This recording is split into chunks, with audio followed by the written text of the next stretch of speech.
Donc on va continuer cette série de présentations sur le contrôle de l'anesthésie, le contrôle du cerveau, disons l'optimisation en utilisant l'EEG.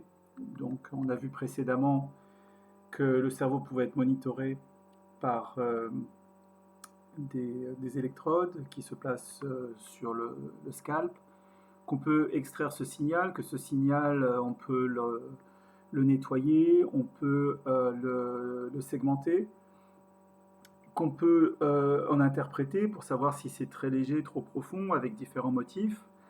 Et là, je vais parler de la modélisation, qui nous permettra d'aller dans la prédiction et de définir d'un point de vue pharmacocinétique la dose. Donc parlons du modèle. Qu'est-ce qu'un modèle du cerveau? Enfin, qu'est-ce qu'un modèle du cerveau à l'échelle de l'anesthésie, c'est-à-dire en fait un état assez bien défini, assez bien contrôlé, parce que c'est pas un homme, une personne, un homme ou une femme actif, c'est une personne qui est dans un état de profondeur dont on aimerait mieux comprendre et pouvoir sous-diviser. Alors il y a deux façons de faire un modèle. Il y a soit un modèle statistique en utilisant l'information sur une population, typiquement c'est ce qui est fait dans les modèles d'IA modernes. On a un modèle du monde dans lequel on entraîne ces modèles. Là, le problème, c'est qu'on a un modèle du monde qui est extrêmement faible en termes de représentation, puisqu'il faut avoir des électroencéphalogrammes de personnes qui sont anesthésiées et surtout des EEG, des électroencéphalogrammes qui soient annotés, puisqu'encore une fois, la difficulté, c'est la segmentation, qu'il n'y a pas de segmentation, qu'il n'y a pas de compréhension, et que sans compréhension et n'ayant pas des centaines de milliers ou des millions, voire plus, ou des milliards d'EEG à disposition, et bien l'entraînement, il se fait sur des modèles très réduits, avec un nombre très réduit d'échantillons. Et donc ce qu'il faut, c'est d'arriver à trouver une segmentation. Donc ça, c'est ce qu'on a dit précédemment. Donc là, on va avancer sur les modèles. Alors, on va dire que dans une anesthésie où il y a 3 phases, on peut se poser une question initiale, c'est de dire, j'ai la phase 1, la phase 2, la phase 3. Est-ce qu'on peut prédire la phase 3 de la phase 2 et la phase 2 de la phase 1? Autrement dit, d'un point de vue statistique, est-ce qu'il y a des corrélations? Donc pour ça, on peut se dire, la phase 1 est caractérisée par exemple par un état trop profond, où il y a eu une isoélectrique suppression. On peut s'intéresser par exemple à la durée de cette isoélectrique suppression et puis la quantité d'anesthésie qui a été nécessaire pour induire.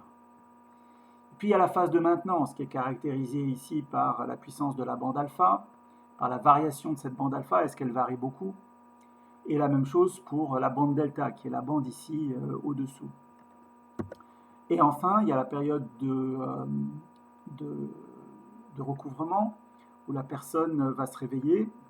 On commence par un début ici de cette fermeture éclair, où elle va être caractérisée, disons, par le temps pour passer d'un état bas à un état haut et la différence de fréquence.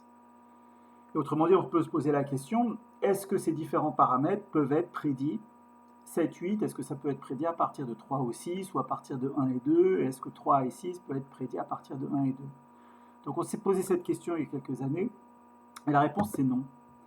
Non, c'est-à-dire qu'on n'a pas trouvé de corrélation. Et alors, comment on regarde une corrélation? Donc il y a les 3 phases. On peut regarder, on peut simplement regarder la distribution statistique entre le temps passé en IES et par exemple la différence de fréquence ici et le temps qu'il faut pour passer à la différence de fréquence en sortie. On regarde ces points, on les fit par une droite et on voit qu'il n'y a pas de corrélation bien caractérisée. Alors pour ça, on peut utiliser, au lieu du coefficient de Pearson qui est le coefficient directeur de la droite, on peut utiliser le facteur de Bayes qui est la probabilité, par exemple, qu'il y ait une corrélation sur la probabilité qu'il n'y ait pas de corrélation. H0, c'est le fait de ne pas avoir de corrélation, et H1, c'est le fait d'avoir une droite A plus BX, où B est plus grand que 0, donc on a une droite. Et quand on regarde ces facteurs-là, ils ne sont pas très importants, et donc ça veut dire que vraiment la corrélation est très faible. Donc ça veut dire qu'en fait, et puis on a regardé d'autres paramètres, il n'y a pas vraiment de corrélation statistique. Donc ça veut dire qu'on ne peut pas prédire une phase à partir d'une autre. D'un autre côté, bon, je dirais que c'est une corrélation ou c'est une prédiction assez grossière, parce qu'on va être plus fin que prédire une phase par rapport à une autre, on veut prédire la dose, donc ça veut dire plutôt du temps réel. Donc pour ça, on s'est intéressé après à avoir un modèle parcimonieux des spindles.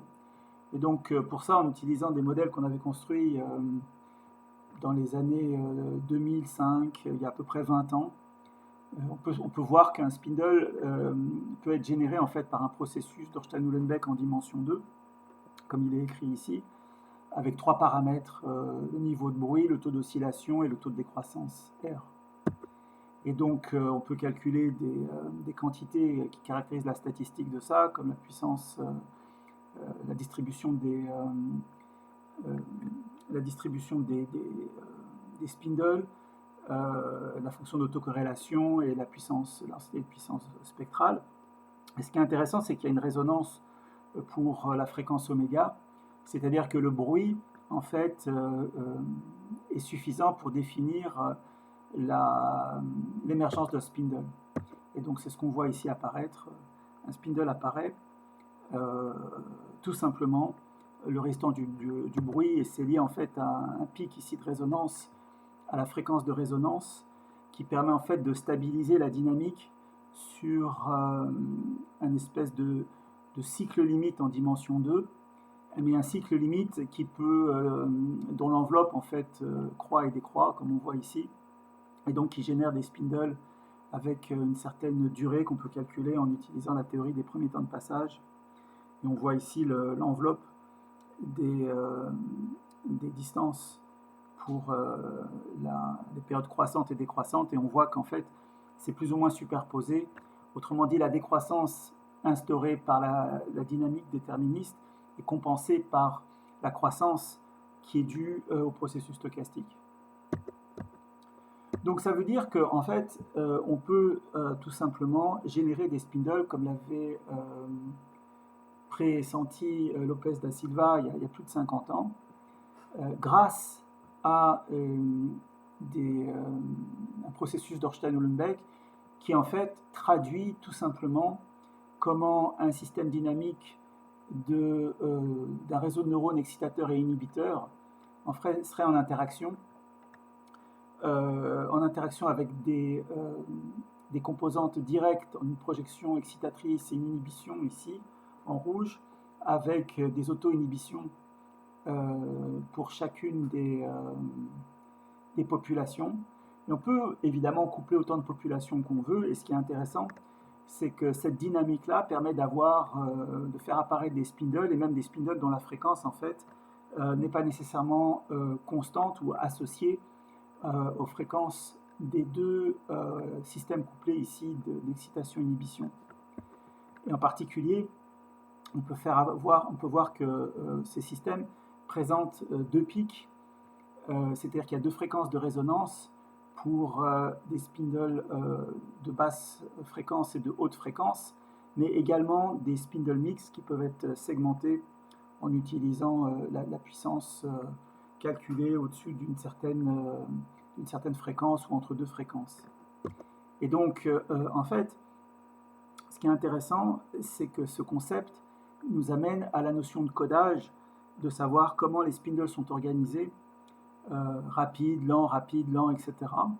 Et en fait, ce qui se passe, c'est qu'il n'y a pas vraiment de code, c'est qu'ils apparaissent de façon aléatoire. Et ça, c'est intéressant parce que ça nous dit que, en fait, même s'il y a deux sources de spindle, comme une partie corticale et une partie du thalamus, la genèse de ces spindles, en elle-même ou même leur ordre, en fait, n'a pas vraiment de signification en termes de codage et donc de prédiction. Donc ça veut dire que les spindles en tant que quantité individuelle n'ont pas de signification de prédiction. Par contre, ce qui est intéressant, et ça on le verra plus tard, c'est que le modèle permet d'avoir, de proposer des paramètres qui peuvent être estimés en temps réel et qui sont, eux, les éléments de codage. Donc, une autre façon de continuer l'idée de pouvoir prédire à partir de modèles de G, c'est de regarder en fait comment s'organisent les différentes bandes de puissance à travers le temps. Donc là, on a une souris qui a été anesthésiée au ce temps-là, pendant lequel la concentration d'isoflurane est constante. Là, c'est le G associé. Et on voit que dès que la puissance ici, dès qu'il y a le moment où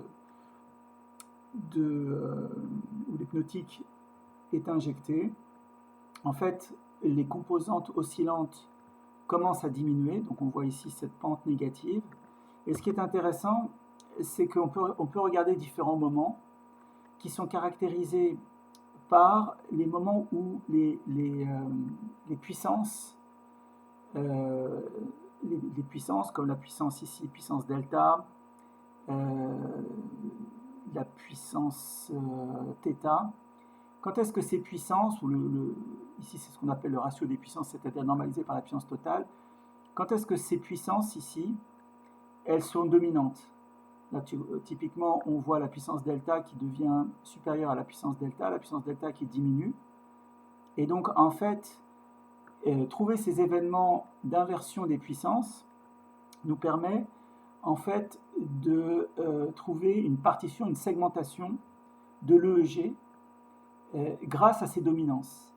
Donc, c'est ce qu'on a fait ici en regardant le début de l'anesthésie, la décroissance ici de la pente des puissances θ, et puis la dominance des différentes puissances delta, θ, et de voir en fait quand est-ce que l'une apparaît ou disparaît, et quand est-ce que de façon causale on peut voir apparaître des suppressions dans le signal. On en a parlé, des beurre-suppressions, ou d'avoir des... soit on en a, soit on n'en a pas. Et donc ça nous a permis, il y a quelques années, de proposer en fait, pour aller vers une notion de segmentation, une architecture. Donc, enfin, encore une fois, c'est une proposition liée statistiquement à la dominance des puissances à travers une population. Donc, ça nous permet d'avoir une information sur, on commence par l'état de la souris qui est éveillée, la décroissance des θ, comme on a dit, l'apparition des delta et θ, quand est-ce qu'une devient prédominante, et si à partir de là, il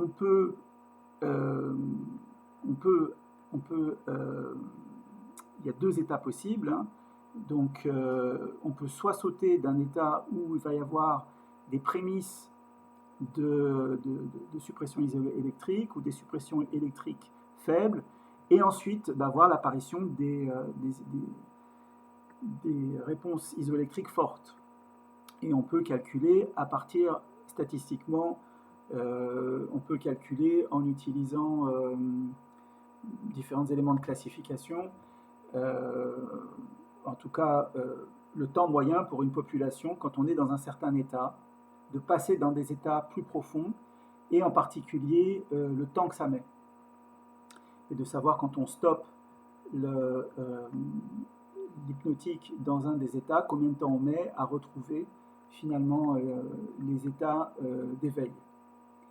Et donc ça c'est intéressant parce que voilà, pour la première fois, on est arrivé à décrire, à avoir une carte qui est une carte reproductible, qui est définie pour une population, mais qu'on peut utiliser pour chaque individu, afin de avoir une représentation de l'état mental de la souris, enfin on va dire l'état de profondeur anesthésiée de l'animal, et donc de pouvoir prendre des décisions et de savoir quand on est dans un état, finalement, quelles sont les probabilités statistiques de passer dans un autre état, et en moyenne combien de temps ça dure. Donc c'est des cartes qui ont été généralisées à l'homme et qui nous permettent d'avoir de façon précise une compréhension en fonction de la dose En fait, c'est le cerveau qui, donc l'EEG du cerveau, qui nous permet de trouver l'état, donc de projeter l'état du cerveau dans cette carte d'état. Voilà, donc on a vu qu'on pouvait être dans un état précis. Donc cet état précis nous permet de traduire ça dans un choix qui peut être pharmacocinétique, qui peut être prédéfini à l'avance, c'est-à-dire de savoir combien il faut changer la dose pour aller d'un état vers un autre. Alors souvent on ne connaît pas l'état final, on sait qu'on va changer d'état en changeant la dose ou pas, c'est pour ça qu'on choisit de faire un changement de dose. La prédiction de l'état futur, c'est quelque chose qui n'est pas encore bien calibré, parce que ça demande en fait des études statistiques sur un grand nombre d'individus. Alors maintenant, le concept général de prédiction algorithmique, comment est-ce qu'on va étendre la statistique à une population de plus en plus grande. Donc ça, c'est résumé dans ce diagramme-là, où on a un patient dans lequel on a extrait, par exemple, les paramètres d'intérêt. On a discuté ça dans les vidéos précédentes, où on a 3 paramètres. Ici, la pente, le temps de la première IES ou le temps de la première alpha suppression. Ces paramètres normalisés en fait permettent d'avoir des représentations sous forme de cartes en utilisant ici des algorithmes de machine learning de bas niveau de réflexion, comme de la logistique régression, la régression logistique. Et ça nous permet de mettre des points pour les personnes sensibles ou les personnes non sensibles. Donc on a choisi le code couleur ici rouge ou vert.